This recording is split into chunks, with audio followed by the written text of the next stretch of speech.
Here we are, freshly starting Q2, quarter two in business. In this episode, I am going to walk you through how to do a post-mortem or a wrapping up of your Q1 so that you can see what needs to happen in your business to reach your yearly goals. If you're not yet setting yearly goals or project goals in your business, then I'm going to invite you to do that because that's the only way to see whether you're on track or not. And what I see in the online space especially is that entrepreneurs just kind of float about from one thing to the next, from one project to the next, and don't actually make something happen in their business. And make something happen, I mean, by leaning into your human design, don't worry. And then they get to the end of the year and they're like, oh my gosh, I didn't make anywhere near enough to survive. And I'm going to have to look at getting a part-time job when it could all be avoided with a little bit of planning. So that's what we're diving into here. Welcome to Unjaded. This is your straight talk, shoot from the hip, wrapped in a little bit of love, Human Design for Business podcast. We talk a lot here about clarifying your message so that you can bring in paying clients with ease. And ease is different from easy. Stick around to find out how we roll here. I'm your host, Vicki Dixon. I am a 2-4 emotional manifesting generator, light on the emotional, and I'm a quad right in human design. In real speak, I am an entrepreneur of 30 plus years. I've had every kind of business there is, and I always say that business is my love language. I can't wait to dive in with you here on the podcast. Whenever you finish a launch or a project or a month or a quarter in your business, I would love to invite you to do what I call a post-mortem. It's really an important piece of the puzzle because it gives you data that you can use moving forward. We talked about this yesterday on the Content by Design call because one of the participants had done a live event. So off she went to this live event and she came back into the group and she said, you know what? She's a manifestor. She said, you know what? I'm completely exhausted. I don't think I can do these live events anymore. I need to find a better way, all of the things. And these are all stories that we tell ourselves when we don't have the facts. So what we talked through on the call was her actually looking at the event. It was a 2-day event and writing down absolutely everything. Now she's in the place in her business where she is still trying to figure out what is the problem that she solves and how does she help her clients. So one of the things that I told her to do, or I invited her to do, was to go through all of the questions that she was asked. She was doing mini human design and astrology readings. I asked her to go through all of the questions that she was asked, go through themes in the chart. What were people coming to her for? And then also to look at, was I standing up all day? Was I sitting all day? Did I have enough food? Did I have enough water? How long was the event? How many people did I see? All of the things about the event so that she could look at the entire picture instead of just taking the one piece, I'm exhausted, and making all of her decisions based on that. And it's the same thing in your quarter. Now, what she discovered was actually that on day one, she was completely exhausted because she hadn't eaten. And she would have been in a lot better place. It's going to be the same thing for you when you look at your quarter. Maybe you're going to go over it and you're going to think that everything was wrong with it. And then you're going to realize, oh my gosh, if that one thing had been different, so then you can make it different in Q2. So first things first, go back to your yearly goal, whether this is an income goal or a project goal, a place you want to be at in your business, go back to that goal. And if you didn't set a yearly goal, then I'm going to link something in the show notes for you where you can go back to a workshop that I did within the human design community, but you can use it whether you're in the human design community or not, that shows you how to create your plan for the year so that you take care of the big projects in your life and your business and you don't feel like you are just filling up your time with all these tasks. That's going to be an important starting point. So once you have your goal for the year, then you can look at Q1 and see, did I come close to what I need to do in Q1 to reach that goal? So let's say that you have a goal of making $100,000 in the year, and in Q1 you made $10,000. That's leaving a pretty big gap for those other 3 quarters. Now, I will tell you that most businesses make more in the last quarter of the year than in the other quarters. So you don't have to make exactly a quarter of your proposed earnings in this first quarter, but you want to know that you're on track. So I'm going to give you a series of questions to ask yourself and reflections to do. And this is going to take some time for you to go back over the last 3 months and see where you did well and where you were off track. And then in next week's episode, I'm going to walk you through a process of planning your Q2 or any quarter that you're in so that you actually reach your goals and come closer to your yearly goal. Because again, the danger is when we don't do the big things, we fill up our lives with all of these little tasks, nothing gets done, and we end up beating ourselves up at the end of the year. So what worked in your business? That's the first thing that I invite you to look at is what worked in your business in Q1. What did you knock out of the park? Maybe you gave a workshop. Maybe you were bang on with your content and your messaging. Maybe you served your clients in a really good way. Maybe you had a great work-life balance. Maybe you rested enough. All of the things. Let's look at what worked. And then let's look at what didn't work.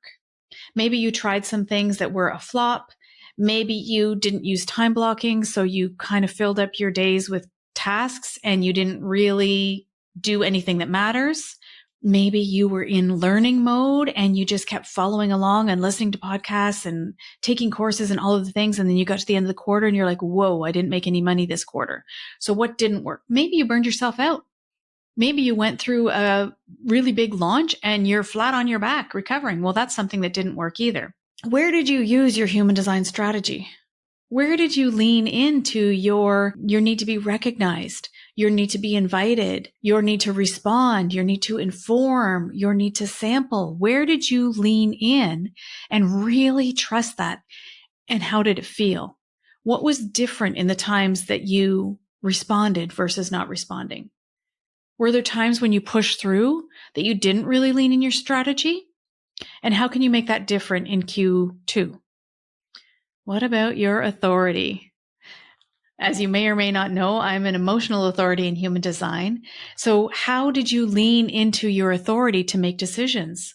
With emotional authority, that's about 50% of the population. It can be painful. And you may not have gotten through a decision in Q1 that you really wanted to make because you might still be sitting with it. Or maybe you pushed through and didn't listen to that inner authority, didn't listen to that inner voice, that intuition that you have, and you got a little bit off track. So where did you or didn't you trust your own authority in your business? How much did you work? So this is always an interesting one to look back on. If you feel like you're working all the time, or if you feel like you're not working enough, I invite you to start to track your time. This came up in my mastermind last week, where one of the participants was saying, I've gotten away from tracking my time, my work hours, and it's really affected my productivity. And this is a real thing in the entrepreneurial space, especially the online space, because there are a bazillion things we could be doing with our time. And sometimes we fill up our time with all of these little things and it's not really productive. So keeping track of your work hours can be a really good way to make sure that you stay on task. Deciding what top 3 priorities am I going to have this day or this week? Because we overestimate what we can get done in a day and we underestimate what we can get done in a week, a month, a year. So look at how many hours you're really, truly working. Get honest with yourself. Because a lot of the things that we call work in the online space aren't really moving you forward. And that's another point is look at which income producing activities you're focused on and what things you're focused on that are just filling up time. Income producing activities are activities where you are in the room with a client or activities that will directly relate to getting you in a room with a client. So income producing activities probably are not setting up the back end of your website or doing social media posts, things like that. It's directly relates to getting you a client. If you know that you're going to launch this course and that 5% of people are going to buy, then that launch is income producing for sure. But if you are just filling up the social media algorithm just to fill it up, just to have your scheduler look like it's full, that's probably not producing income. What actually gets you in the room with people? Maybe a discovery call, maybe a workshop, something like that. And then I would ask how you felt as you went through the month. Look at all of the things that you want to feel in your life and your business and give them a rating on a scale of 1 to 10. Did I feel satisfied, frustrated, overwhelmed, stressed out, rested, joyful? What kinds of things were you feeling throughout the month? Put those on a little gauge for yourself so that you can course correct as you go on. And then let's look at the money, because money is the oxygen of your business. How much money did you actually bring in Q1? And I do want you to go back and track this. You may be shocked at how much you made. You may be looking at it and going, where did that money go? Or you may be shocked at how little you made. And you may be thinking, wow, this isn't sustainable. So the only way that you're going to be able to understand how much you need to make in your business is by actually looking at what you are making in your business. So get real with your numbers. What did you make in Q1? And if you set a yearly goal, is that close enough to that yearly goal for you to be on track? If not, how far off track are you and what needs to change? What do you need to be offering in Q2 that's actually going to make up that difference and bring the money in? So I invite you to go through this reflection exercise, take some time with it, sit with it. You may have other questions that you want to ask yourself, and then maybe just giving yourself a little bit of space and asking the universe, how can I move forward in my business in an intentional way in Q2? What is here for me?